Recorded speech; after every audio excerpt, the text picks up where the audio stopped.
Hi guys, welcome back to my channel. So today's video is going to be all about how to score 95 plus in your economics board exam. And yeah, without any further ado, let's move into the video. So first of all तो economics में तो I know बच्चों को account से भी ज्यादा डर लगता है कि सब कैसे करेंगे, सारे न्यूमेरिकल्स, नेशनल इनकम, आपका एग्रीगेट डिमांड सप्लाई, वो सब कैसे होगा।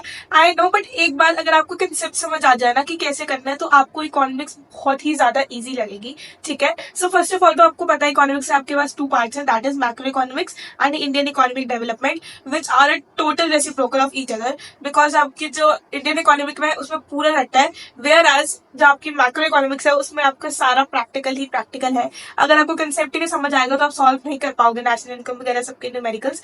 ठीक है, so the main thing is that you should know all the formulas, because अगर फॉर्मूला पता है, न्यूमेरिकल सॉल्व करना is a piece of cake. Because अगर आपको इनकम, एक्सपेंडिचर या वैल्यू एडेड आउटपुट के सब फॉर्मुलेस पता है कि इसमें ये ऐड होगा, इसमें ये सब ट्रैक्ट होगा, देन आपको इजीली आप न्यूमेरिकल सॉल्व कर सकते हैं नेशनल इनकम के। एंड ऑल्सो आपको पता होना चाहिए स्टॉक क्या होता है, फ्लो क्या होता है, बिकॉज एमसीक्यू में ये पूछ लेते हैं कि वेदर नेशनल इनकम और योर मनी, बैंकिंग वगैरह ये सब चैप्टर्स में से ये पूछ लेते हैं कि money is a stock concept और flow concept, and answer that in the comment section. I will see कि कितने लोगों की प्रिपरेशन कैसे चल रही है। ठीक है, सो यू शुड नो कि व्हाट इज डबल काउंटिंग, उसको अवॉइड करने के लिए व्हाट वी शुड डू।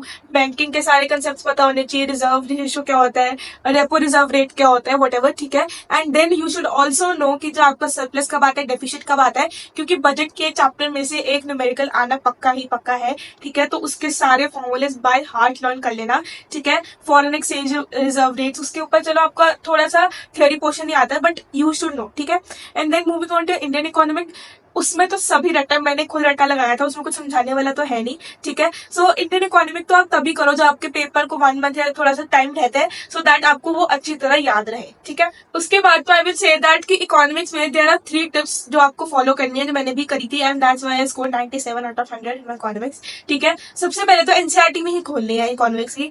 अभी तक मेरे को नहीं पता एनसीईआरटी कैसे दिखती है इकोनॉमिक्स की, because NCERT for economics is not a good book to refer. ठीक है, the best book for economics is Sandeep Garg. ठीक है, और कोई भी बुक मेरे को नहीं सही लगती इकोनॉमिक्स के लिए। Sandeep Garg is the bestest book for economics, because उसमें एवरीथिंग इज गिवन। जो आपके हॉट क्वेश्चन होते हैं, एमसीक्यूज होते हैं, उसके शॉर्ट क्वेश्चन, लॉन्ग क्वेश्चन जो बोर्ड्स में आए थे प्रीवियस ईयर क्वेश्चन पेपर, वो सब होते हैं। ठीक है, सो आप अगर वो ही कर लोगे ना, आई एश्योर यू बोर्ड में से वो सेम क्वेश्चन कभी कभी आ जाते हैं। ठीक है, संदीप गर्ग में से आपके ऑलमोस्ट कभी कभी बोर्ड में सीधा वही क्वेश्चन उठा के आ जाते हैं। ठीक है, सो संदीप गर्ग ही करना इंडियन इकोनॉमिक्स में भी and for your macro economics also. ठीक है, सेकंड टिप इज दैट कि कभी भी आधे कंसेप्ट छोड़ के पढ़ाई शुरू नहीं कर देनी। कि सपोज नेशनल इनकम, चलो शुरू करते हैं, तो हमने नेशनल इनकम का देख लिया कि जी से कन्वर्जन क्या होता है, डेप्रिसिएशन माइनस होती है प्लस, एंड चलो मेरे को तो आ गया, मैं सॉल्व करना शुरू कर देती हूँ सारी numericals.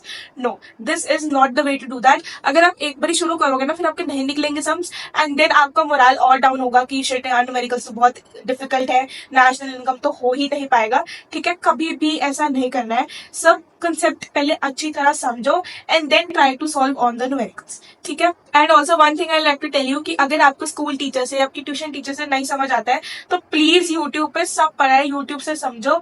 And for your economics, for me Sunil Panda sir was the best, and मैंने उनसे ही सारा सब समझा था। एंड वो टिप्स एंड ट्रिक्स भी बताते हैं कि आपको बीच बीच में कैसे कैसे सॉल्व करने हैं, सो दैट आपका टाइम भी बचे। ठीक है, सो उनको आप रेफर कर सकते हो।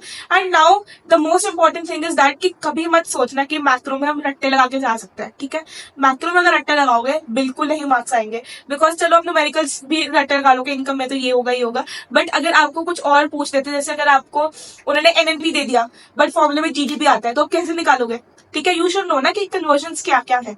ठीक है, तो कभी भी रट्टे नहीं लगाने हैं मैक्रो इकोनॉमिक्स में। जैसे हाँ, कभी कभी जो कुछ कुछ टॉपिक्स होते हैं, जैसे आपका बजट में इतना नहीं है, आपकी मनी एंड बैंकिंग में है, मनी में आप रट्टा लगा सकते हो। उसका circular flow is very very important, उस पर क्वेश्चन आएगा ही आएगा, सो उसको करके जाना कि कैसे सारी मनी फ्लो होती है। ठीक है, उसके बाद मनी में आपका ये क्वेश्चन पक्का है कि मनी मल्टीप्लायर आपको इंपॉर्टेंट है, एंड आपका जो supply of money that is M1 M2 M3 M4 वो भी बहुत इंपॉर्टेंट है, तो वो सब करके जाना। या फिर बार्टर एक्सचेंज के ऊपर क्वेश्चन बहुत आता है कि मनी में बार्टर एक्सचेंज क्या होता है एंड अब कैसे ट्रांसफॉर्म हो रहा है सब। ठीक है, तो वो इंपॉर्टेंट है। And chapter wise important topics I have kept that in the end, so make sure कि आप सारी वीडियो देखो सो दैट आपके इंपॉर्टेंट टॉपिक्स मिस ना हो। ठीक है, and now let's move on to कि एक चैप्टर आपको कंप्लीट कैसे करना है। अगर आपने ये सब कर लिया, then only you have to mark that chapter as completed, otherwise आपका वो चैप्टर अभी भी पड़ा है। ठीक है, so the first thing is that कि खुद चैप्टर पढ़ो, ठीक है। नहीं समझ आया यूट्यूब से पढ़ो, यूट्यूब से पढ़ते पढ़ते उसके नोट्स बनाओ एंड फिर आपको कंसेप्ट क्लियर होगा कि मैंने जो पढ़ा था एंड जो फिर अपने यूट्यूब से पढ़ा उसमें क्या डिफरेंस था, बट अब मेरे को सब समझ आया है, ठीक है। आपकी 3 बड़ी डिवीजन होगी। Then move on to the back exercises. बहुत इंपॉर्टेंट है बैक एक्सरसाइज सॉल्व करना, क्योंकि आपको पिक्चर बेस्ड क्वेश्चंस भी आए एमसीक्यू में, मैंने आपका भी सैंपल पेपर देखा है, ठीक है। तो उसमें आपके पिक्चर बेस्ड क्वेश्चंस भी है। तो प्लीज बच्चे, प्लीज दिमाग खोल के, अभी आपके लास्ट 3 मंथ्स है, प्रॉपरली पढ़ लो। आपकी बेनिफिशियरी के लिए बोल रही हूँ, ठीक है, आपके बेनिफिट के लिए ही बोल रही हूँ, तो प्लीज पढ़ लो, ठीक है। सो उसके बाद देखो को कोल्ड है, but then also I am making the video for you guys because I know कि आपके मार्क्स अच्छे आने चाहिए। बिकॉज अगर आपके एक बार 12th के कंसेप्ट प्रॉपरली क्लियर होंगे then only you can move on to your due admission, सारी सीयूटी के देना वगैरह वगैरह, ठीक है। बिकॉज उसमें सारा आपका 12th का ही कंसेप्ट है एंड अगर आपकी 12th नहीं कंप्लीट होगी या फिर 12th के कंसेप्ट ही नहीं क्लियर होंगे तो आप सपने देखना छोड़ दो कि हम ड्यू जाएंगे, अच्छे अच्छे कॉलेजेस में जाएंगे, ठीक है। तो कंप्लीटली अपने आप को भी 3 मंथ्स दे दो सो दैट आपका अच्छी तरह से बोर्ड में हाई स्कोर है, ठीक है। सो हो गया, आपके चैप्टर पढ़ लिया आपने, यूट्यूब से कर लिया। Then move on to your MCQs. उसके जो संदीप गर्ग के पीछे एमसीक्यूज दिए होते हैं वो भी करो, वो आपको इजीली आ जाएंगे, ठीक है। सो एमसीक्यू करो। Then move on to your HOTS question.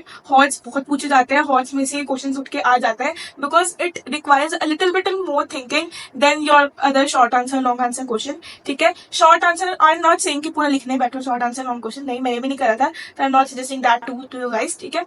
तो क्या करो, शॉर्ट आंसर देखो, उसका क्वेश्चन पढ़ो एंड देखो कि आपको उसका आंसर आता है या नहीं। तो उससे को आंसर को अपने फ्रेम कर लो दिमाग में कि अगर ये क्वेश्चन आया तो आई विल डू दैट, तो ये सब लिखूंगी। And most important, please economics में जितने डायग्राम्स, जितने ग्राफ्स, जितने फ्लो चार्ट्स बना के आ सकते हो उतने बनाना। उससे आपका स्कोर 100 आउट ऑफ 100 भी आ सकता है। बिकॉज इकोनॉमिक्स है, ग्राफ जितने बना के आओगे ना, एग्जामिनर उतना खुश होगा कि ये इस बच्चे को पेपर आता है, कंसेप्ट उसके प्रॉपरली क्लियर है, ठीक है। जैसे सर्कुलर फ्लो है, पूरे पेज पे आप सर्कुलर फ्लो का डायग्राम बनाओ, जितना एक्स्ट्रा पता है कि इसमें मनी फ्लो हो रहा है, इसमें रियल फ्लो हो रहा है, सब मेंशन कराओ। बिकॉज अगर एग्जामिनर को देख के आपको लगेगा कि यार इस बच्चे को कंसेप्ट आता है तो I can give full marks to him और हर, ठीक है। एंड देन आपने एमसीक्यू वगैरह कर लिए, हॉर्स क्वेश्चन कर लिए, फिर इन द ब्लैंक्स कर लिए, क्योंकि एमसीक्यू वगैरह वो उठ के सेम आ जाते हैं, ठीक है। फिर लॉन्ग आंसर का फ्रेम करो कि हाँ ये मैं आ सकता है, जो नहीं आता फिर वो पीछे जाओ एंड देखो कि इसका क्या आंसर बन सकता था एंड मैंने ये कंसेप्ट क्यों नहीं अच्छी तरह से करा कि मेरे को पिछला आंसर नहीं आता, ठीक है। सो उसको प्रॉपरली करो एंड अगर आपका वो सब हो गया then you can mark that chapter as properly completed, ठीक है। उसके बाद आपका वो चैप्टर कंप्लीट है, ठीक है। And now let's move on to the chapter wise important questions. So here is the list of all the important questions जो आपको कभी भी मिस नहीं करने हैं एंड इसको बोर्ड एग्जाम्स में प्लीज करके जाना है, इनकी बहुत प्रोबेबिलिटी आने की।